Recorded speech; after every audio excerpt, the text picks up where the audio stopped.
Para entendermos um pouco mais de Bike Fit, fomos conversar com o fisioterapeuta da cidade de Santos, o Luiz Gustavo, que nos mostrou como é feito esse procedimento com 2 ciclistas da cidade e também nos concedeu uma entrevista para explicar melhor de onde vem e o que é o Bike Fit. E essa entrevista que você vai ver agora nesse primeiro vídeo.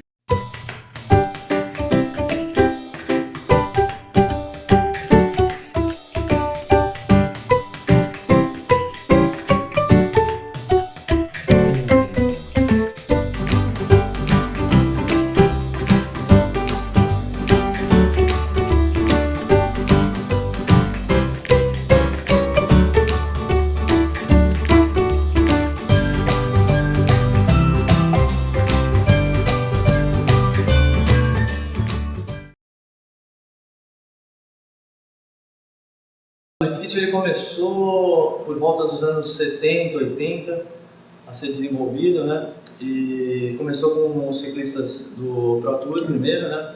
Que precisavam de conforto sem abrir mão de aerodinâmica e performance, né? Provas de muito longa duração, onde o ciclista tinha muitos pontos de compensação, né? Ao redor do corpo, por causa daquela postura constante, né? E um estresse muito extenuante. E começaram a observar que conforme você posicionava melhor o ciclista em cima da bike, além do conforto, você utilizava melhor as alavancas de geração de potência dele, né?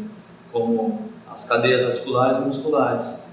Então foi criado uma série de conceitos e protocolos em cima desse trabalho para que o ciclista conseguisse conciliar o máximo possível essas duas coisas, né? Conforto e performance, e o levasse a um desempenho melhor.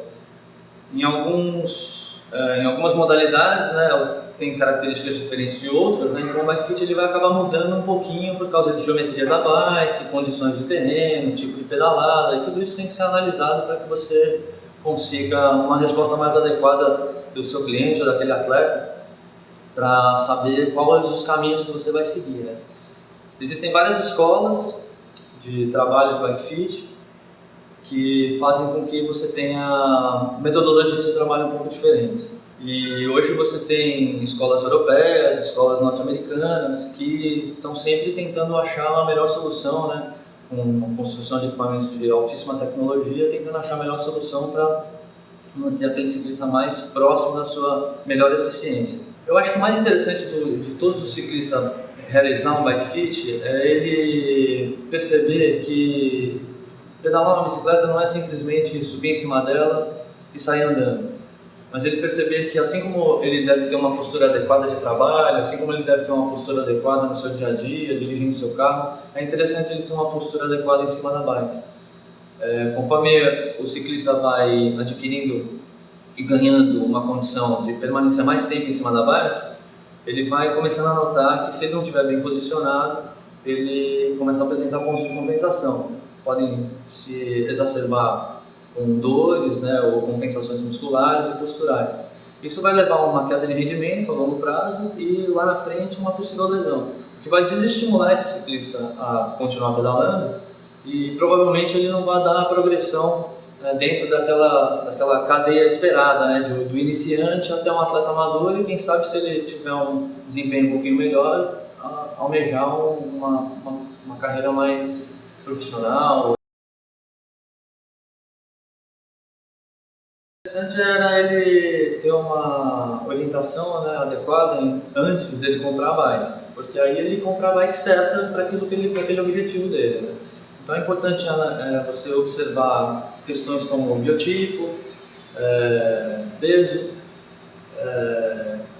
qual a modalidade que ele quer praticar, o quanto ele vai pedalar por semana, né? Quais são as pretensões dele do ciclismo. Antes de você comprar a bike, o primordial é você saber qual é o tamanho da bike e qual o tipo de bike você vai comprar para a sua pretensão de pedalada, né? Então, o que você almeja, né? Você almeja pedalar na cidade, você almeja pedalar na terra, você almeja pedalar na estrada? Tá, mas especificamente de medidas, quer dizer, a primeira medida que ele tem que ter de tamanho e esse tamanho ele... O tamanho da bike. Aí, a partir daí, ele vai... E esse tamanho é tirado dele como? Você vai medir, a principal medida é a medida do cavalo, que seria a medida do apoio dele do chão, né, até a síntese pública dele. Não é a altura da pessoa?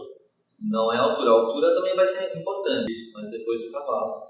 Você vai medir o cavalo vai te dar uma noção mais exata do tamanho do quadro. Se ele acertou o tamanho do quadro, os outros componentes vão se encaixar, a não ser que existam essas variações morfológicas ou antropométricas muito significativas.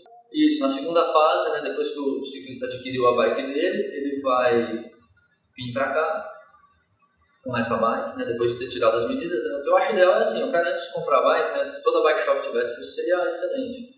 Algumas fazem esse tipo de serviço, né, antes de comprar a bike, mede o cara. Acertado o tamanho da bicicleta, aí a gente vai acertar o ciclista aquela bike.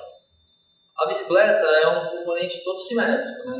Então isso que torna mais interessante ainda fazer o bike fit, porque o corpo é assimétrico. Você tem compensações musculares, posturais, né? Diferença de comprimentos de membro. Então como é que você vai conseguir encaixar um corpo assimétrico num equipamento simétrico? Existe um conflito aí, né? Então é nisso que entra a importância do bike fit, você conseguir fazer com que o máximo possível esses dois componentes se tornem um só. Bicicleta e ciclista. Eles que vão determinar, né, a altura de guidão, tamanho da mesa, altura de canote e avanço ou recuo de cilindro vão ser os principais pontos que nós vamos mexer para que o ciclista fique o mais confortável possível e o mais eficiente possível em cima da bike. Mas é muito importante também notar que o bike fit começa nos pés. O bike fit começa no taquinho. Então, quem usa sapatilha, né? O bike fit começa nos pés. Quem não usa sapatilha, o bike fit começa na conscientização do ciclista de onde ele vai botar o pé em cima do pedal. Porque existe um ponto de apoio mais adequado para você colocar o pé em cima do pedal. E é nesse ponto de apoio que a gente tem que conscientizar o ciclista que ele deve permanecer. O fica-pé é muito interessante para o cicloturista, né? Para ele não ter que ficar ali preso o tempo todo e tudo mais. Na mesa ela vai influenciar mais nas questões da cervical, nas questões do alcance dos membros superiores, ombro, né, que vai sobrecarregar a estabilização cervical também. Mas a mesa também ela acaba interferindo na lombar. O ciclista, se ele tiver que ficar muito avançado, ele tem que fazer uma força muito maior nas costas. E se ele ficar muito próximo, ele acaba fazendo força com o abdômen. E também sobrecarrega o que hoje em dia chamam de core, né? Também tem as questões de rolagem do guidão.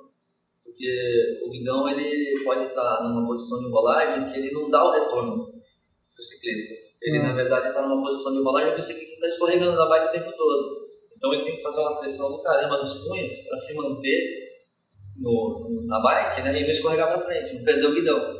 O tamanho do guidão, né, principalmente nas bikes de road, né, o tamanho do guidão é muito importante para que o ciclista não fique nem com o braço muito aberto e nem muito fechado. Ele siga a linha do ombro, que aí ele apoia os estabilizadores estáticos dele, que são os ossos. Se você estiver apoiando os seus estabilizadores estáticos, a ação muscular para manter você estabilizado é bem menor. Se você estiver fora do eixo de estabilização estática, você faz essa estabilização toda via muscular. Isso causa um desgaste muito maior. Na verdade, o cilindro interessante é ele ficar plano. Às vezes a pessoa sente desconforto com o cilindro plano e acha que a solução, como ela está sentindo muita pressão na área pública, a solução é abaixar o bico dele, né? Aí eu vou aliviar a pressão, mas ela vai ficar escorregando para frente o tempo todo e vai fazer uma força na lombar para se manter no lugar. E vai ficar empurrando o guidão toda hora. Isso vai fazer com que ela tenha um desgaste nos ombros, nos membros inferiores, onde ela deveria estar mais relaxada para dispersar a energia só com as pernas. O cicloturista ele vai ter um bike fit um pouco diferente, né, do que é realizado com um atleta profissional que busca performance, porque as questões aerodinâmicas são outras.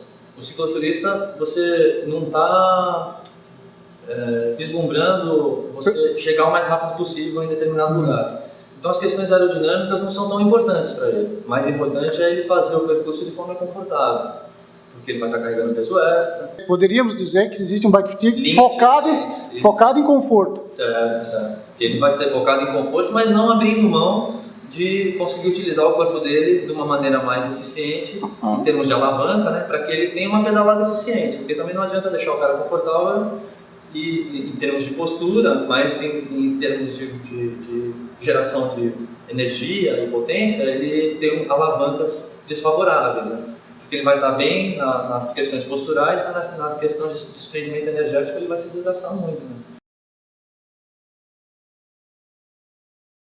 É importante também realizar um bike fit, né, com um profissional qualificado na área ou de educação física, ou de fisioterapia, ou dentro desses termos, é que você vai ter uma condição de fazer uma avaliação funcional muito melhor, né?